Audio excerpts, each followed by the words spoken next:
शादी में आए बूढ़े मामा को भिखारी समझकर सेठ ने खाना छीनकर भगा दिया।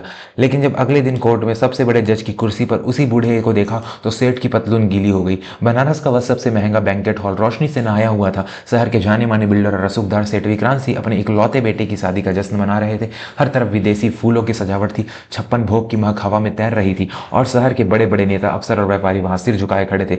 सेठ विक्रांत का सीना गर्व से चौड़ा था। उनकी दौलत की चमक आज पूरे शहर को दिखाई दे रही थी। वह अपनी मूछों पर ताव देते हुए मेहमानों से मिल रहे थे, लेकिन उनकी आंखों में स्वागत का भाव कम और अपनी हैसियत का प्रदर्शन ज्यादा था। लड़की वाले यानी वधु पक्ष के लोग बहुत बेहद साधारण थे। लड़की के पिता मास्टर दीनानाथ एक सरकारी स्कूल के रिटायर्ड शिक्षक थे। उन्होंने अपनी जिंदगी भर की जमा पूंजी और पीएफ का पैसा निकालकर यह शादी तय की थी कि ताकि उनकी बेटी रानी की तरह रहे। दीनानाथ जी हाथ जोड़े झुकी हुई कमर के साथ संदीप विक्रांत सिंह के आगे पीछे घूम रहे थे, जैसे कोई नौकर अपने मालिक जी की हुजूरी कर रहा हो। तभी गेट पर एक हलचल हुई। एक रिक्शा आकर रुका। उस रिक्शे से एक बुजुर्ग व्यक्ति उतरे। उम्र करीब 65-70 साल रही होगी। बदन पर एक धोती, ऊपर एक पुराना मगर साफ सुथरा कुर्ता, पैरों में हवाई चप्पल और आंखों पर मोटे फ्रेम का चश्मा। उनके हाथ में एक कपड़े का थैला था। वह धीरे धीरे चलते हुए गेट की तरफ बढ़े। दरबार ने उन्हें रोक लिया। ए बाबा, कहाँ जा रहे हो? यह कोई भंडारा नहीं चल रहा। सेठ विक्रांत सिंह के बेटे की शादी है, निकलो यहाँ से। बुजुर्ग ने बड़ी विनम्रता से कहा, बेटा, मैं वधु का मामा हूँ। दीनानाथ मेरा छोटा भाई है, मुझे अंदर जाने दो।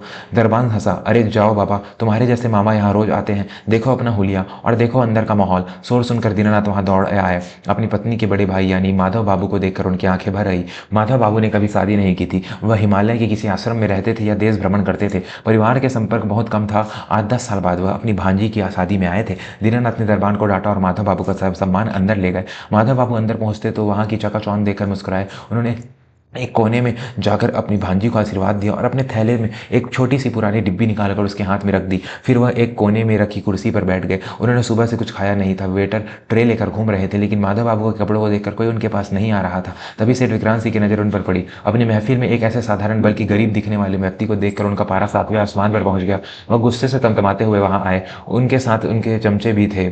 दीनानाथ जी, विक्रांत सिंह ने जोर से आवाज लगाई। पूरा हॉल शांत हो गया, संगीत बंद हो गया। दीनानाथ कांपते हुए आए। जी समझी जी। विक्रांत ने माधव बाबू की तरफ उंगली उठाई। यह फटीचर आदमी कौन है? मैंने कहा था कि मेरी शादी में कोई स्टैंडर्ड्स का आदमी ही आना चाहिए। ये धोती कुर्ता और हवाई चप्पल पहनकर मेरी महफिल की शोभा बिगाड़ने किसे बुला लिया? दीनानाथ ने हाथ जोड़ लिया। सब्जी जी, यह मेरे बड़े भाई साहब है। माधव भैया बहुत ज्ञानी है, बस सादा जीवन जीते हैं, आशीर्वाद देने आए हैं। विक्रांत ने घृणा से मुंह बनाया। आशीर्वाद? ऐसे लोगों का आशीर्वाद भी गरीबी लेकर आता है। और यह क्या दिया है इसने मेरी बहू को? विक्रांत ने दुल्हन के हाथ से वह पुरानी डिब्बी छीनी और उसे खोलकर देखा। उसमें चांदी का एक पुराना सिक्का था और तुलसी की माला थी। विक्रांत ने जोर से ठहाका लगाया। चांदी का सिक्का? अरे वो भिखारी, आजकल मेरे नौकर भी इससे ज्यादा की बख्शिश लेते हैं। अपनी यह रद्दी उठा और अभी के अभी यहाँ से निकल जा। माधव बाबू अपनी जगह से उठे। उनके चेहरे पर न गुस्सा था, न अपमान का भाव, बस एक अजीब सी शांति थी। उन्होंने कहा, विक्रांत जी, उपहार की कीमत नहीं, भावना देखी जाती है। यह सिक्का मेरे पूर्वजों का है, इसमें लक्ष्मी का वास है। चुप, एकदम चुप। विक्रांत चिल्लाया। मुझे ज्ञान मत दे, तेरी हैसियत मेरे जूतों के बराबर भी नहीं है। सुरक्षा कर्मियों, धक्के मारकर बाहर निकालो इसे। दीनानाथ और उनकी पत्नी रोने लगे, पैरों में गिर गए। लेकिन विक्रांत का अहंकार चरम पर था। उसने खुद आगे बढ़कर माधव बाबू के हाथ से खाने की प्लेट छीन ली और डस्टबिन में फेंक दी। पहले भेड़ भरने आ जाते हैं, खबरदार जो यहाँ एक दाना भी खाया, बाहर निकल। माधव बाबू ने एक बार अपनी रोती हुई भांजी को देखा, फिर अपने भाई दीनानाथ के कंधे पर हाथ रखा। चिंता मत कर दीना, समय बड़ा बलवान होता है। जो आज ऊपर है कल नीचे भी जा सकता है। इतना कहकर वह अपमान का घूंट पीकर बिना कुछ खाए पिए उस आलिशान मंडप से बाहर निकल गए। पीछे विक्रांत सिंह और उनके दोस्त ठहाका लगा रहे थे। दोस्तों, एक बुजुर्ग का यह अपमान क्या रंग लाएगा, यह जानने से पहले अगर आपका दिल भी इस घटना से दुखा है तो अभी इस चैनल को सब्सक्राइब करें। हम ऐसी ही कहानियां आपके लिए चुनकर लाते हैं जो समाज का असली चेहरा दिखाती है। अब कहानी में एक ऐसा मोड़ आने वाला है जो आपके होश उड़ा देगा। अगली सुबह सूरज निकल चुका था, लेकिन सेठ विक्रांत सिंह के घर में अंधेरा छाने वाला था। शादी की रस्में खत्म हो चुकी थी। विक्रांत सिंह अपने ड्राइंग रूम में कॉफी पी रहे थे, तभी उनका फोन बजा। फोन उनके वकील का था। सेठ जी, गजब हो गया। वकील की आवाज कांप रही थी। क्या हुआ? सुबह सुबह क्यों चिल्ला रहे हो? विक्रांत ने लापरवाही से पूछा। सर, आपने जो रॉयल ग्रीन्स टाउनशिप वाला केस था ना, जिस पर अवैध कब्जे का आरोप है, उसकी फाइल दोबारा खुल गई है। और सबसे बुरी खबर यह है कि हाई कोर्ट ने उस मामले की जांच के लिए एक स्पेशल जुडिशियल कमेटी, विशेष न्यायिक समिति गठित की है। विक्रांत हंसे। तो क्या हुआ? जज को खरीद लेंगे मंत्री की जी अपनी जेब में है। वकील ने घबराते हुए कहा, नहीं सर, इस बार मामला अलग है। सुप्रीम कोर्ट ने खुद संज्ञान लिया है और एक रिटायर्ड चीफ जस्टिस को इस कमेटी का अध्यक्ष बनाकर भेजा है। उन्हें सख्त प्रशासन कहा जाता है, वह किसी की नहीं सुनते और उन्होंने आपको आज दोपहर 12 बजे तलब किया है। अगर आप नहीं गए तो गैर जमानती वारंट निकल जाएगा। विक्रांत के माथे पर पसीना आ गया। उनकी वह टाउनशिप 500 करोड़ का प्रोजेक्ट थी। अगर उस पर रोक लगी तो वह सड़क पर आ जाएंगे। उन्होंने तुरंत कपड़े बदले, अपनी सबसे महंगी गाड़ी निकाली और अपने 5 वकीलों की फौज लेकर सर्किट हाउस की तरफ दौड़ पड़े, जहां वह विशेष सुनवाई होने वाली थी। रास्ते भर विक्रांत सोचता रहा कि कितना पैसा देना पड़ेगा, 10 करोड़, 20 करोड़।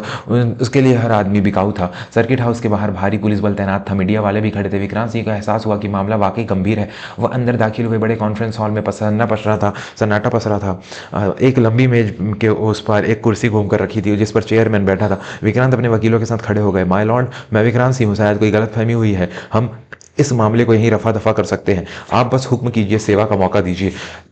तभी वह कुर्सी धीरे से घूमी। सामने बैठे शख्स को देखकर विक्रांत सिंह की आंखों के आगे अंधेरा छा गया। उसके पैरों तले से जमीन खिसक गई, हलक सूख गए और मुंह से एक शब्द नहीं निकला। सामने वही बुजुर्ग बैठे थे, वही माधव बाबू, लेकिन आज जो धोती कुर्ते में नहीं। उन्होंने एक बंद गले का सूट पहना था, आंखों पर वही चश्मा था, लेकिन आज उन आंखों में एक ऐसी चमक और शक्ति थी जिससे बड़े बड़े अपराधी कांप जाते थे। उनके सामने रखी नेम प्लेट पर लिखा था, जस्टिस माधव नारायण, सेवानिवृत्त मुख्य न्यायाधीश, भारत सर्वोच्च न्यायालय। विक्रांत के वकील ने धीरे से फुसफाया, सर यही है जस्टिस माधव नारायण, देश के सबसे ईमानदार और सख्त जज। इन्हें भगवान भी नहीं खरीद सकते। विक्रांत को काटो तो खून नहीं। उसे कल की रात याद आ गई। वह धक्का, वह खाने की प्लेट छीनना, वह भिखारी कहना, उसका पूरा शरीर कांपने लगा। माधव बाबू ने एक फाइल खोली और बिना विक्रांत की तरफ देखे शांत आवाज में कहा, मिस्टर विक्रांत सिंह, अवैध जमीन कब्जा, किसानों को धमकाना और सरकारी अधिकारियों को रिश्वत देना आपके खिलाफ सबूतों का पहाड़ है। विक्रांत घुटनों के बल गिर पड़ा। वह रियाने लगा, मालिक, मुझे गलती हो गई, मुझे नहीं पता था कि आप कौन है, मुझे माफ कीजिए, मैं आपका समधी हूँ, दीनानाथ जी का समधी हूँ, रिश्तेदार हूँ आपका। माधव बाबू ने चश्मा उतार कर मेज पर रखा और पहली बार विक्रांत की आंखों में देखा, रिश्तेदार? माधव बाबू की आवाज में बिजली की कड़क थी। कल रात जब मैं एक मामा बनकर, एक रिश्तेदार बनकर तुम्हारे घर आया था, तब तुम्हें मुझसे सिर्फ एक भिखारी दिखा था। तुमने मेरे कपड़ों को देखा, मेरे संस्कारों को नहीं। तुमने उस चांदी के सिक्के को कचरा समझा जो मेरी माँ की निशानी थी। विक्रांत हाथ जोड़कर रोने लगा, हुजूर गलती हो गई, मैं आपके पैर पकड़ता हूँ, मेरी बहू आपकी भांजी का ख्याल रख लीजिए। माधव बाबू ने सख्त लहजे में कहा, मिस्टर विक्रांत, मैं यहाँ किसी का मामा या साला बनकर नहीं बैठा हूँ, मैं यहाँ संविधान का सेवक बनकर बैठा हूँ। घर के रिश्तों को मैं घर के बाहर छोड़ा आता हूँ। तुमने कल एक बुजुर्ग का अपमान किया, वह तुम्हारा चरित्र था। आज मैं जो करूंगा वह मेरा कर्तव्य होगा। माधव बाबू ने पेन उठाया। हॉल में सन्नाटा इतना गहरा था कि उसकी आवाजें, सांसों की आवाजें भी सुनाई दे रही थी। तुम्हारा प्रोजेक्ट रद्द किया जाता है, सारी जमीन किसानों को वापस मिलेगी और रिश्वत देने की कोशिश और अवैध निर्माण के जुर्म में तुम्हें और तुम्हारे बोर्ड को ऑफ डायरेक्टर्स को तत्काल प्रभाव से न्यायिक हिरासत में भेजा जाता है। फैसला सुनाते ही पुलिस ने विक्रांत को घेर लिया। खड़ी उसके हाथों में पहना दी गई।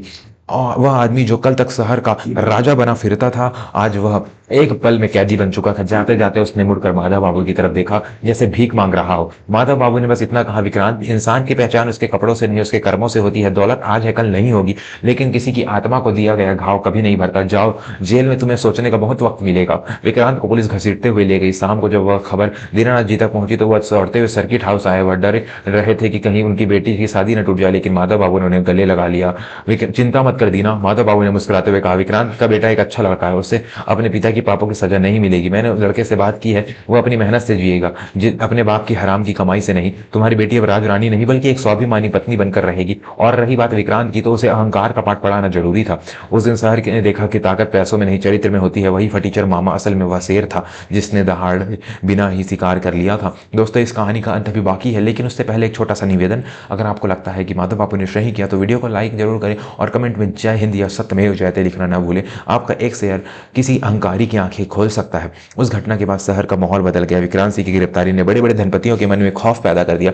जेल में चक्की पीसते हुए विक्रांत को हर पल उस रात का मंजर याद आता। उसे वह चांदी का सिक्का याद आता जिसे उसने फेंक दिया था। उसे अपनी गलती का एहसास हो चुका था, लेकिन अब बहुत देर हो चुकी थी। उधर विक्रांत के बेटे ने अपने पिता के काले कारोबार से तौबा कर ली। उसने एक छोटी सी नौकरी शुरू की और अपनी पत्नी यानी माधव बाबू की भांजी के साथ सादगी से रहने लगा। माधव बाबू ने जाने से पहले अपनी भांजी को बुलाया और वही चांदी का सिक्का जो उन्होंने कचरे से वापस उठवाया था उसे दोबारा दिया। उन्होंने कहा, बेटी, यह सिक्का सिर्फ चांदी नहीं है, यह सब्र और ईमानदारी की निशानी है। इसे संभाल कर रखना, अभी जब भी जिंदगी में घमंड आए इसे देख लेना। माधव बाबू वापस अपने आश्रम लौट गए।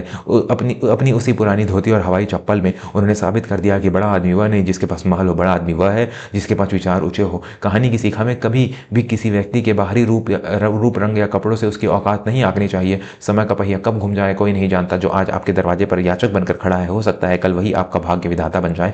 अहंकार एक ऐसा दीमक है जो सोने के महल को भी मिट्टी में मिला देता है, जबकि विनम्रता वह नींव है जिस पर इज्जत की इमारत खड़ी होती है। अगर इस चैनल ने आपके दिल को छू लिया है तो जाते जाते चैनल को सब्सक्राइब जरूर कर लें और बेल आइकन तो दबा दें। हम वादा करते हैं कि अगली कहानी इससे भी ज़्यादा बेहतरीन होगी। अपने परिवार के साथ रहें, खुश रहें और बड़ों का सम्मान करें। धन्यवाद।